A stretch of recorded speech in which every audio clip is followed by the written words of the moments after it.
بسم اللہ الرحمن الرحیم۔ سورہ القمر کی آیت نمبر 17 ہے۔ اس میں اللہ پاک فرما رہا ہے، اور بلا شبہ آسان بنا دیا ہے ہم نے اس قرآن کو نصیحت کے لیے، سو کیا ہے کوئی نصیحت قبول کرنے والا؟ اللہ پاک کا سورہ الحجر آیت نمبر 9 میں ارشاد ہے، بے شک ہم نے نازل کی ہے یہ کتاب نصیحت اور ہم ہی اس کے نگہبان ہیں۔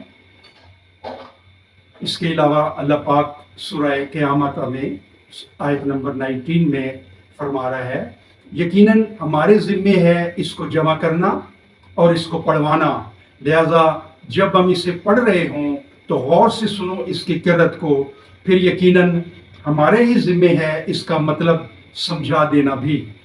اللہ پاک سورہ الفرقان میں فرما رہا ہے، اور اتارا ہے ہم نے اسے ایک ترتیب کے ساتھ ٹھہر ٹھہر کر، اور نہ لے آئیں گے یہ تمہارے پاس کوئی نرالی بات، مگر لائیں گے ہم تمہارے پاس حق اور بہترین تفسیر۔ بھائیو، دین اسلام اللہ کا دین فطرت ہے۔ اس کو سمجھنے کے لیے قرآن کو ترجمے سے پڑھیں اور اس کی آیات پر غور و فکر کریں۔ قرآن دنیا میں غلبے کا منشور ہے اور دنیا اور آخرت کی مکمل ہدایت اور رہنمائی ہے۔ اس کے احکامات کو ترجمے سے پڑھیں اور ان پر عمل کریں، اور ملک کے نظام کو ان احکامات سے ریپلیس کر دیں۔